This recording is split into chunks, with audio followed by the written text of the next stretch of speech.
In this month's episode, we introduce you to the most annoying person in a panel, Shiva shows you how to make a better AMV, we give away some DVDs, plus news and upcoming conventions.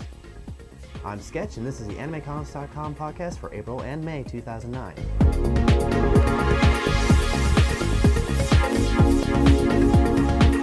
This month's episode of the AnimeCons.com podcast is sponsored by DreamHost. In the Western United States, Anime Expo has opened online registration for volunteers, Artists Alley, events, and their masquerade. AXIL will also be returning this year. The convention has announced additions to its guest list, including the producers, lead artist, and composer from Blaze Blue. The convention will also hold a Mighty Morphin Power Rangers reunion with members of its main cast. It's Morphin time! In the Midwest, Daisho Con will have voice actors Laura Bailey, Travis Willingham, authors Tim Seeley, Pat Rothfuss, and Steve Horton, and steampunk group Steam Century. Travis Willingham will also be appearing at Ikasucon, along with fellow voice actor Wendy Powell, manga artist Jeremy Amani, and Archaic Jump Productions' Harlan and Mariah Watkins.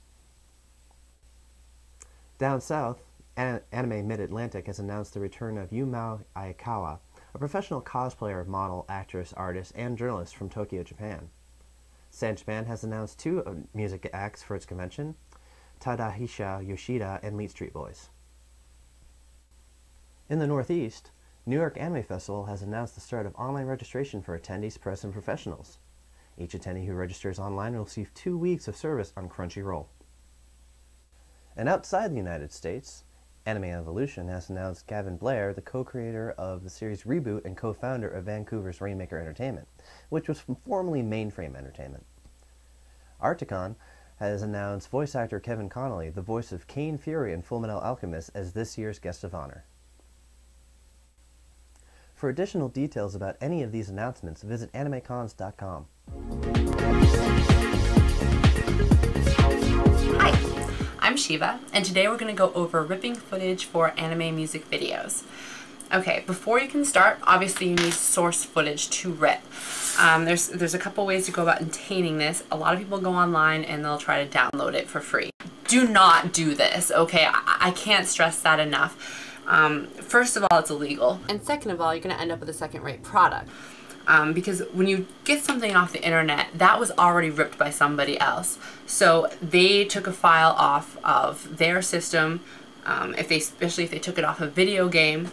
The files that come off these are not something that can be played in QuickTime or Windows Media. They're actually, a weird file format. So already they had to take that file, which came off of this, compress it into something that's playable or editable. To put it onto the internet, they probably had to compress it again, so you're already looking at 3 times removed from the original source footage. Then you're downloading it, probably opening it up, maybe changing the file format again to get it into your editing program. So before you even start, you're talking about almost 5 times removed from the original source footage, and that's awful. Okay, that's not going to look good. It might look okay on your Windows Movie Maker file, but if you enter that in a contest, it ends up on the big screen at, say, Anime Boston or Otakon, that is really going to look bad and possibly disqualify you from that competition. Even if you're just going to upload it onto YouTube, you're doing this for fun, you're not entering it into anything, it still looks very amateurish. You just want to avoid that, and YouTube even compresses things further, so you're really talking about junky footage at that point. The other thing you want to avoid junky footage is bootlegs. We've all gotten some nice cheap DVDs from eBay, and it turned out to be something from China that someone else already ripped and burned onto a DVD. Again, for the same reason, because you're talking about a copy of a copy of a copy, you really want to avoid using those and get, the real footage and pay. You get what you pay for, basically. Once you've purchased your footage, you need to figure out how to get it onto your computer so you can edit it. There are 2 main ways to go about doing this. One is to use a ripping program. Another is to purchase either a capture card or a DV bridge. There's lots of different ripping programs. They're available mostly for free on the internet. You can go and look at the different kinds. It really depends on what kind of computer you have as to what kind you want to use and what type of footage, whether it's a DVD or a video game, that you're trying to get the footage off of. Let's start with DVDs. I use Handbrake. It's a free program you can download on the internet, and it's also very user-friendly and similar to most other ripping programs out there. Here's what it looks like. When you insert your DVD, it will automatically be detected by the program. You can then select the chapters you'd like to rip from the drop-down menu. Make sure to select a file format that's compatible with your editing program, and always select high quality and 2-pass encoding when available. Be sure to shut off any subtitles before you begin to rip your file, and then press OK. Now, the other thing that happens is people want not just to rip DVDs, they want to rip games, like say Final Fantasy is a popular one, Kingdom Hearts, things that have those full motion video cutscenes. If you're trying to do an original PlayStation game, not too many people are doing that anymore, there is PS Play. It's a free program. You can download it. It will automatically take off the full motion videos off your PlayStation disc if you put it into your computer and put them into files. Really any one game that once they started using the DVDs as opposed to the CD-ROMs, where the full motion videos are no longer in a separate folder, which is what allowed programs like PS Play to just take them out and extract them onto your computer for you. Instead, they're embedded into the actual game, which makes it much more difficult to get them out.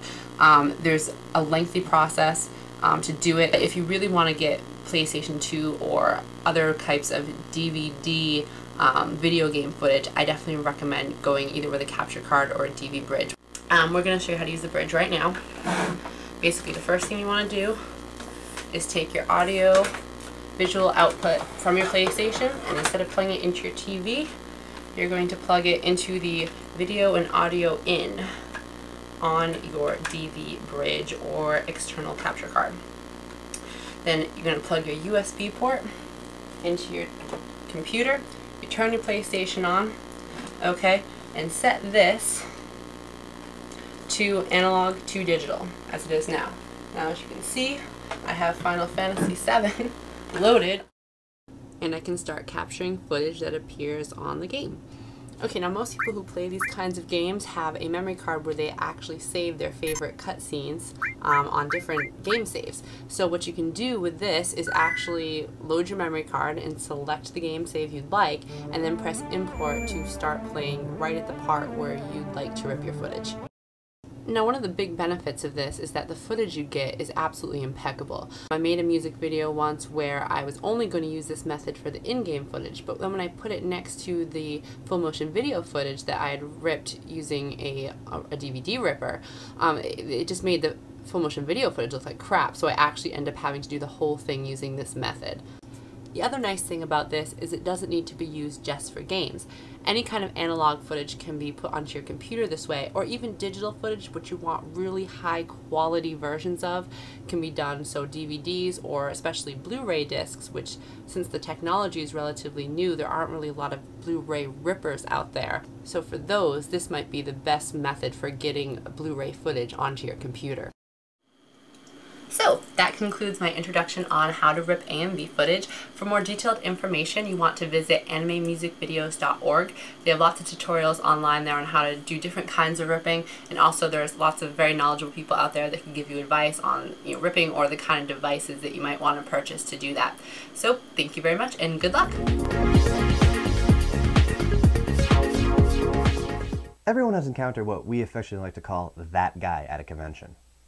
You know what I mean by that guy, or that girl? You don't want to be thought of as that guy at a convention, do you? That guy. If you don't want to be that guy, check out examples from Elizabeth on how not to be that guy. You're going to the panel to listen to the panelists about one of your favorite topics, or perhaps to learn something new, or maybe to ask your favorite voice actor a question. It's not the time to talk to your friends, play around with your cell phone or Nintendo DS. Do those out in the hallways. Just how you guys what you like to learn. So if there are any questions that are out there, I want people to just throw your hand up, throw them out. Hope you know that very soon. What we're going to do today is go over some of the books we've got coming out. Talk a little bit about what's going on with that day. I'm going to explain it for everybody and let you know what? Dude! I'm not listening to something. Me too. Oh, you can listen to it out there. I'm not out there. I mean, that was just an SNL last week, but I actually can listen to it now. Big funny out there. I'm funny anyway. Just like in the movie theater and in class, make sure you turn your cell phone off. It's very distracting to the panelists and the other people in the room. If you're waiting for a call, leave it on vibrate, and if you need to take the call, to get outside the panel room. My question was, I just wanted to know if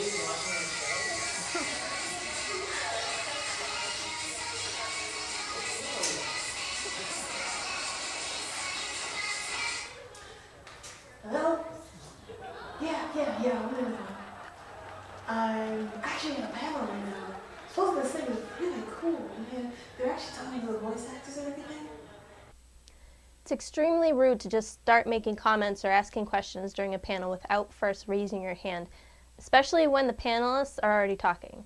Even when they ask for input or questions, don't just start blabbing. If you want to contribute to the discussion or ask a question, raise your hands and wait till the panelist calls on you. Don't get all bent out of shape if they call on someone who raised their hand after you either. Seriously, raise your hand. What was it like developing? Well, I got the 13th game, and it was all the way from Japan, and it didn't really even come out in the States. I think they're supposed to be having it out like next summer, but I haven't even seen any advertising for it. And it's all in Japanese, and I can't really subtitle anything on that. But I do know a couple words in Japanese, and it was really over, like, it's difficult, that kind of thing. And Some panelists will just lecture to the audience or talk about the topic amongst themselves for the entire hour or two. However, most of the time, they will ask for thoughts, opinions, and questions from the audience. If no one in the audience is asking questions or adding their opinions, that can make for a boring panel, so don't be afraid to raise your hands and contribute. You should be asking questions that are covered under the topic of the panel. Don't ask voice actors questions about shows they haven't worked on or companies they haven't worked with. And don't ask the same question someone else has already asked. Ooh, over here. Yeah. Oh, I'm a really big fan. Okay, but I just wanted to know, do you know when the new American dub for the Full Metal Alchemist series is coming out? This is the Pokemon panel. Gotta catch 'em all. If you choose to participate in a discussion, make sure you stay on topic. Even if what you want to talk about is covered by the panel's overall topic, if the current discussion isn't about that right now, don't bring it up until it is. Don't go back to previous topics that were already discussed. If you came in late and want the panelists to go back and talk about something already covered, too bad. What are people's thoughts as to the use of a draw system in Final Fantasy VIII? Oh, well, I've never actually played a Final Fantasy, but in World of Warcraft you have talent points. And I think that's...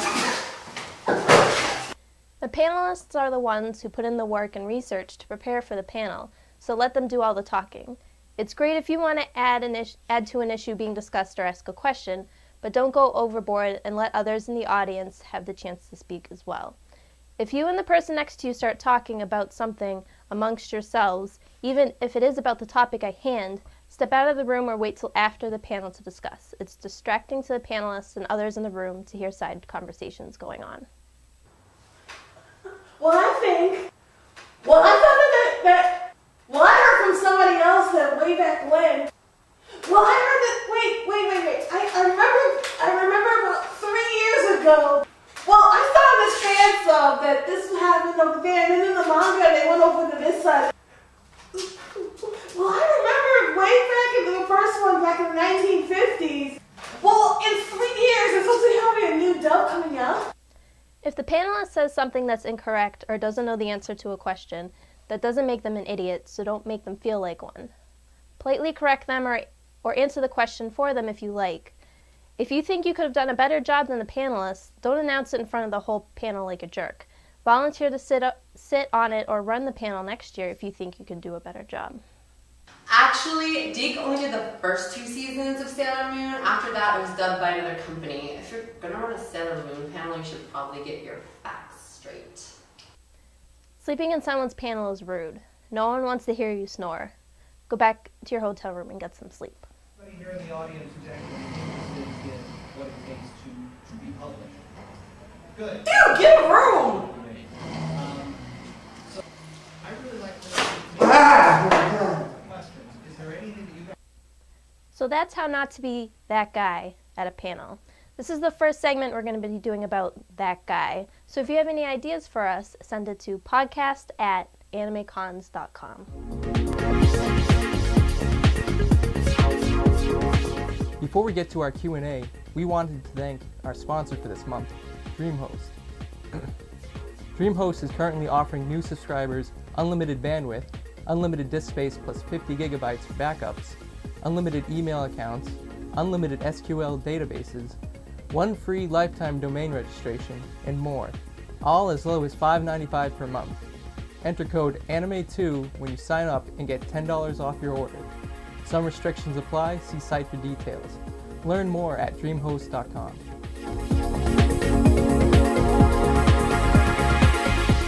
Last month, we asked you to send in questions and offered to give some DVDs away if we selected your question to be answered in this month's podcast.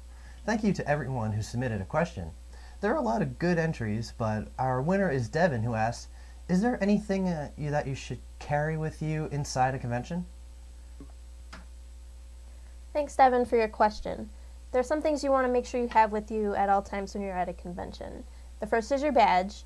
Make sure you don't lose it, because it's the only way you'll actually get to go to the convention. Another thing is bring a camera. Do a cosplay scavenger hunt. But it's nice because it's always good to have memories of what you're doing at a con, or evidence. You want to remember what that awesome cosplay you saw looks like. And also have your photo ID with you.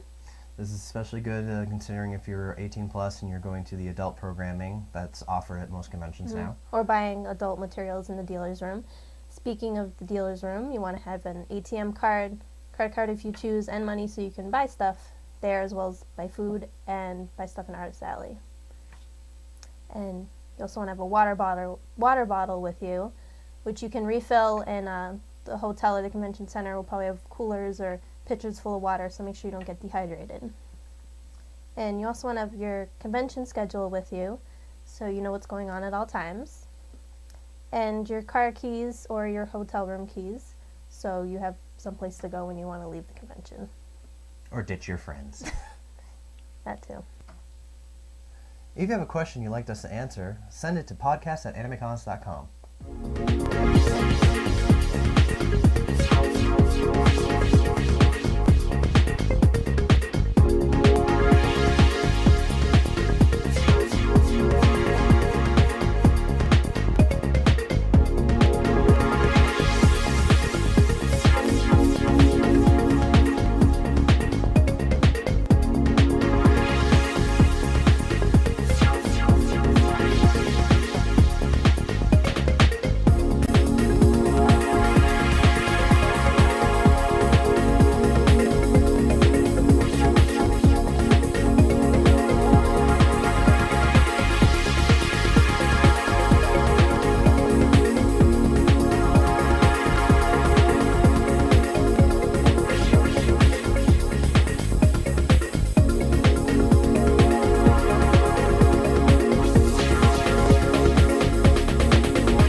One final note. We'll be moving our release date from the last day of the month to the first day of the month starting with this episode. That's why this is the April-May episode. Our June episode will be released on June 1st and will include a report from Anime Boston 2009. Be sure to subscribe to us on iTunes so you get it as soon as it's released.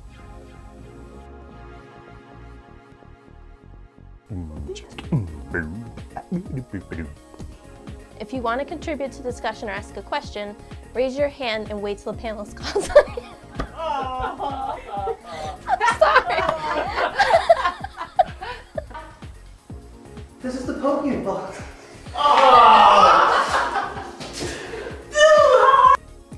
It's extremely... People are gonna be like, wait, that's not like a chair you'd see in a panel room.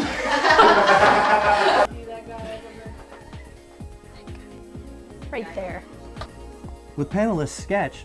Hey, that's me! Mug!